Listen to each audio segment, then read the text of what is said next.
Hi friends, ಎಲ್ಲರೂ ನಮಸ್ತೆ. Welcome back to cook with Shivu. Ramzan special recipe chicken biryani ಯಾವ ರೀತಿ ಮನೆಯಲ್ಲಿ ಈಸಿಯಾಗಿ ಕ್ವಿಕ್ಕಾಗಿ ಉದ್ರುದ್ರಾಗಿ ಮಾಡ್ಕೊಬೋದು ಎಂಬುದನ್ನು ತೋರಿಸ್ಕೊಡ್ತಾ ಇದ್ದೀನಿ. ತುಂಬಾ ಟೇಸ್ಟಿಯಾಗಿರುತ್ತೆ ಈ ಬಿರಿಯಾನಿ. ಇದನ್ನು ಯಾವ ರೀತಿ ಮಾಡೋದು ಅಂತ ನೋಡೋಕೆ ಮೊದಲು ನೀವೇನಾದರೂ ನಮ್ಮ ಚಾನಲ್ಗೋಸ್ಕರಾಗಿದ್ದರೆ ಪ್ಲೀಸ್ ಸಬ್ಸ್ಕ್ರೈಬ್ ಮಾಡಿ, ಬೆಲ್ಲೈಕನ್ನ ಹಿಟ್ ಮಾಡಿ, ಆಲ್ ಬಟನ್ನ ಒತ್ತಿ. ಇದರಿಂದಾಗಿ ನಾವು ಹಾಕುವಂಥ ಎಲ್ಲ ವೀಡಿಯೋಗಳ ನೋಟಿಫಿಕೇಷನ್ ನಿಮಗೆ ಸಿಗುತ್ತೆ. ಬನ್ನಿ ಫ್ರೆಂಡ್ಸ್, ಯಾವ ರೀತಿ ಮಾಡೋದು ಅಂತ ನೋಡ್ಕೊಂಬಂದ್ಬಿಡೋಣ. ಮೊದಲಿಗೆ ಈ ರೆಸಿಪಿಯನ್ನು ಮಾಡ್ಕೊಳ್ಳಿಕ್ಕೆ ಬಿರಿಯಾನಿ ರೈಸು 1.5 ಲೋಟ ಆಗೋಷ್ಟು ನಾನು ತೊಗೊತಾ ಇದ್ದೀನಿ. ಒಂದು ಬೌಲಿಗೆ ಹಾಕ್ಕೊಂಡಾದಮೇಲೆ ಇದನ್ನು ಚೆನ್ನಾಗಿ ವಾಶ್ ಮಾಡ್ಕೊಂಬರ್ಬೇಕಾಗುತ್ತೆ. ಒಂದು 2ರಿಂದ 3 ಸರಿ ನೀಟಾಗಿ ವಾಶ್ ಮಾಡಿಬಿಟ್ಟು ನೀರನ್ನು ಸೇರಿಸ್ಬಿಟ್ಟು ನೆನೆಯಲಿಕ್ಕೆ ಬಿಟ್ಬಿಡೋಣ. ಇದಾದ ನಂತರ ಸ್ಟವನ್ನು ಆನ್ ಮಾಡಿಕೊಂಡು ಒಂದು ದಪ್ಪ ತಳದ ಪಾತ್ರೆನೇ ಇಟ್ಕೊತಾ ಇದ್ದೀನಿ. ದಪ್ಪ ತಳದ ಪಾತ್ರೆನೇ ಆಗಬೇಕು ಬಿರಿಯಾನಿ ಮಾಡಲಿಕ್ಕೆ. ಇದಕ್ಕೆ 100 ml ಆಗೋಷ್ಟು ಆಯಿಲನ್ನು ಹಾಕ್ಕೊಂಬಿಡೋಣ. ಆಯಿಲ್ ಹಾಕ್ಕೊಂಡು ಆದಮೇಲೆ 2 ದೊಡ್ಡ ಸೈಜಿನ ಈರುಳ್ಳಿಯನ್ನು ಕಟ್ ಮಾಡಿ ಇಟ್ಕೊಂಡಿದ್ದೆ ಉದ್ದುದ್ದವಾಗಿ. ಅದನ್ನು ಹಾಕ್ಕೊಂಬಿಟ್ಟು ಕೆಮ್ಮಣ್ಣಕ್ಕೆ ಬರೋ ತನಕ ಫ್ರೈ ಮಾಡ್ಕೊಬೇಕಾಗುತ್ತೆ. ನೋಡಿ, ಈರುಳ್ಳಿ ಎಲ್ಲ ಕೆಮ್ಮಣ್ಣಕ್ಕೆ ತಿರುಗ್ತಾ ಇದೆ. ಇಷ್ಟಾದರೆ ಸಾಕು. ಈಗ ಒಂದು ಪ್ಲೇಟ್ಗೆ ಶಿಫ್ಟ್ ಮಾಡಿ ಇಟ್ಕೊಂಬಿಡೋಣ. ಫ್ರೈ ಮಾಡಿ ಇಟ್ಕೊಂಡಿರುವಂಥ ಈರುಳ್ಳಿಯನ್ನು ಒಂದು ಪ್ಲೇಟ್ಗೆ ಶಿಫ್ಟ್ ಮಾಡ್ಕೊಂಡಾದಮೇಲೆ ಸ್ಪೈಸಸನ್ನು ಸೇರಿಸ್ಕೊಬೇಕಾಗುತ್ತೆ.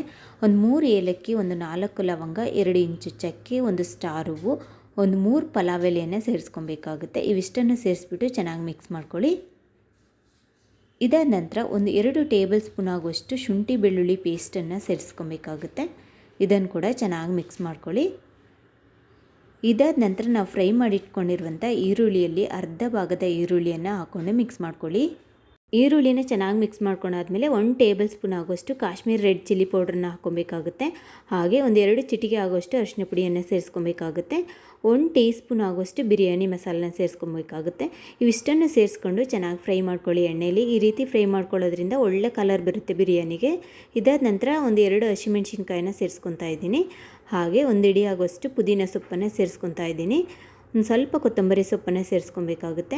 ಹಾಗೆ ಒಂದು 2 ದೊಡ್ಡ ಸೈಜಿನ ಟೊಮೆಟೊವನ್ನು ಚಿಕ್ಕದಾಗಿ ಹೆಚ್ಚಿಟ್ಕೊಂಡಿದ್ದೀನಿ, ಅದನ್ನು ಹಾಕ್ಕೊತಾ ಇದ್ದೀನಿ. ಇವೆಲ್ಲವನ್ನು ಚೆನ್ನಾಗಿ ಫ್ರೈ ಮಾಡ್ಕೊಳ್ಳಿ.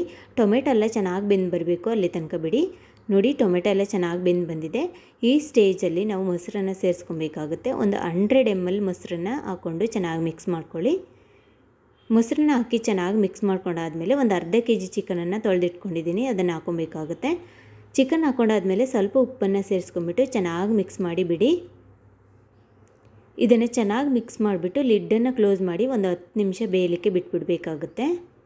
10 ನಿಮಿಷ ಆದಮೇಲೆ ಲಿಡ್ಡನ್ನು ಓಪನ್ ಮಾಡಿಬಿಟ್ಟು ನಾವು ಯಾವ ಲೋಟದಲ್ಲಿ ಅಕ್ಕಿಯನ್ನು ತೊಗೊಂಡಿದ್ದೀವೋ ಅದೇ ಲೋಟದಲ್ಲಿ ನೀರನ್ನು ಸೇರಿಸ್ಕೊಬೇಕಾಗುತ್ತೆ. ನಾನು 1.5 ಲೋಟ ಆಗುವಷ್ಟು ಅಕ್ಕಿಯನ್ನು ತೊಗೊಂಡಿದ್ದೀನಿ. ಅದರಿಂದ 1 ಲೋಟ ನೀರನ್ನು ಸೇರಿಸ್ಬಿಟ್ಟು ಚೆನ್ನಾಗಿ ಮಿಕ್ಸ್ ಮಾಡಿಬಿಟ್ಟು ಲೋ ಫ್ಲೇಮಲ್ಲಿ ಕುದಿಯೋ ತನಕ ಬಿಟ್ಬಿಡಿ.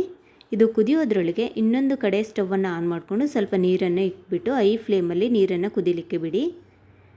ನೋಡಿ, ನೀರು ಕುದಿಲಿಕ್ಕೆ ಸ್ಟಾರ್ಟ್ ಆಗಿದೆ. ಈ ಸ್ಟೇಜಲ್ಲಿ ನೆನೆಸಿರುವಂಥ ಅಕ್ಕಿಯಲ್ಲಿನ ನೀರನ್ನು ಬಸಿದ್ಬಿಟ್ಟು ಅಕ್ಕಿಯನ್ನು ಸೇರಿಸ್ಕೊಬೇಕಾಗುತ್ತೆ. ಹಾಗೆ ಒಂದು ಅರ್ಧ ಟೇಬಲ್ ಸ್ಪೂನ್ ಆಗುವಷ್ಟು ಉಪ್ಪನ್ನು ಸೇರಿಸ್ಬಿಟ್ಟು ನಿಧಾನವಾಗಿ ಮಿಕ್ಸ್ ಮಾಡಿಬಿಡಿ. ಅಕ್ಕಿ ಹೊಡಿಬಾರ್ದು, ಅದರಿಂದ ನಿಧಾನವಾಗಿ ಮಿಕ್ಸ್ ಮಾಡಿಬಿಟ್ಟು ಅಕ್ಕಿ ಅರ್ಧ ಭಾಗ ಬೆಂದು ಬರೋ ತನಕ ಬಿಡಬೇಕು. ಒಂದು 2ರಿಂದ 3 ನಿಮಿಷ ಬೇಯಿಸ್ಕೊಂಡ್ರೆ ಸಾಕು. ನೋಡಿ, ಈ ರೀತಿ ಉದ್ದುದ್ದವಾಗಿ ಆಗುತ್ತೆ. ಇಲ್ಲಿ ತನಕ ಬಿಟ್ಟರೆ ಸಾಕು, ಇದ್ರ ಮೇಲೆ ಬಿಡಬೇಡಿ. ಹೈ ಫ್ಲೇಮಲ್ಲಿ ಇಟ್ಕೊಂಡ್ಬಿಟ್ಟು ಅರ್ಧ ಭಾಗ ಬೇಯೋ ತನಕ ಬಿಟ್ಟರೆ ಸಾಕು. ಈಗ ಸ್ಟವನ್ನು ಆಫ್ ಮಾಡಿಬಿಟ್ಟು ನಾವು ಒಂದು ಪಾತ್ರೆಗೆ ಸೋಸ್ಕೊಬೇಕಾಗುತ್ತೆ. ಈ ರೀತಿ ತೂತ್ ಪಾತ್ರೆ ಇಟ್ಬಿಟ್ಟು ಕೆಳಗಡೆ ಒಂದು ಪಾತ್ರೆ ಇಟ್ಬಿಟ್ಟು ತೂತ್ ಪಾತ್ರೆಗೆ ನಾವು ಬಸ್ಕೊಬೇಕಾಗುತ್ತೆ ಅಕ್ಕಿಯನ್ನು. ಅಕ್ಕಿ ಬಸ್ತಾದ ನಂತರ ನಾವು ಬೇಯಲಿಕ್ಕೆ ಬಿಟ್ಟಿದ್ವಲ್ಲ ಆ ಚಿಕನನ್ನು ಒಂದು ಸರಿ ಮಿಕ್ಸ್ ಮಾಡ್ಕೊಳ್ಳಿ ಈ ರೀತಿ. ನಂತರ ನಾವು ಬಸ್ತಿಟ್ಟಿರುವಂಥ ಅಕ್ಕಿಯನ್ನು ಮಧ್ಯಕ್ಕೆ ಈ ರೀತಿ ಹಾಕ್ಕೊಬೇಕಾಗುತ್ತೆ. ಇದ್ರ ಮೇಲೆ ಹಾಕ್ಬಿಟ್ಟು ಈವನಾಗಿ ಸ್ಪ್ರೆಡ್ ಮಾಡಿ ಬಿಡಬೇಕಾಗುತ್ತೆ. ಈ ರೀತಿ ಅಕ್ಕಿಯನ್ನು ನಿಧಾನವಾಗಿ ಈವನಾಗಿ ಸ್ಪ್ರೆಡ್ ಮಾಡಿಬಿಡಿ. ಇದಾದ ನಂತರ ನಾವು ಫ್ರೈ ಮಾಡಿ ಇಟ್ಕೊಂಡಿರುವಂಥ ಈರುಳ್ಳಿ ಇದೆಯಲ್ಲ, ಅದನ್ನು ಮೇಲೆ ಈ ರೀತಿ ಸ್ಪ್ರೆಡ್ ಮಾಡ್ಕೊಳ್ಳಿ. ನಂತರ ಸ್ವಲ್ಪ ಕೊತ್ತಂಬರಿ ಸೊಪ್ಪನ್ನು ಈ ರೀತಿ ಹಾಕ್ಕೊಂಬಿಡಿ. ನಂತರ ನಾವು ಬಸ್ತಿಟ್ಟಿರುವಂಥ ನೀರಲ್ಲಿ ಒಂದು ಅರ್ಧ ಲೋಟ ಆಗುವಷ್ಟು ನೀರನ್ನು ಇದ್ರ ಮೇಲೆ ಹಾಕ್ಕೊಳ್ಳಿ. ನೀರನ್ನು ಹಾಕ್ಕೊಂಡಾದ್ಮೇಲೆ ಲಿಡ್ಡನ್ನು ಕ್ಲೋಸ್ ಮಾಡಿಬಿಟ್ಟು ಒಂದು ಭಾರವಾದ ಯಾವುದಾದ್ರೂ ಒಂದು ವಸ್ತುವನ್ನು ಇದ್ರ ಮೇಲೆ ಇಡಬೇಕಾಗುತ್ತೆ.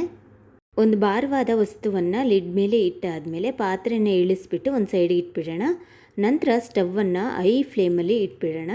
ಸ್ಟವನ್ನು ಹೈ ಫ್ಲೇಮ್ ಮಾಡಾದಮೇಲೆ ಒಂದು ತವನ ಇಟ್ಕೊಬೇಕಾಗುತ್ತೆ. ಈ ರೀತಿಯಾದ ಒಂದು ತವನ ಇಟ್ಬಿಟ್ಟು ಮತ್ತೆ ನಾವು ಪಾತ್ರೆಯನ್ನು ಈ ತವ ಮೇಲೆ ಇಡಬೇಕಾಗುತ್ತೆ.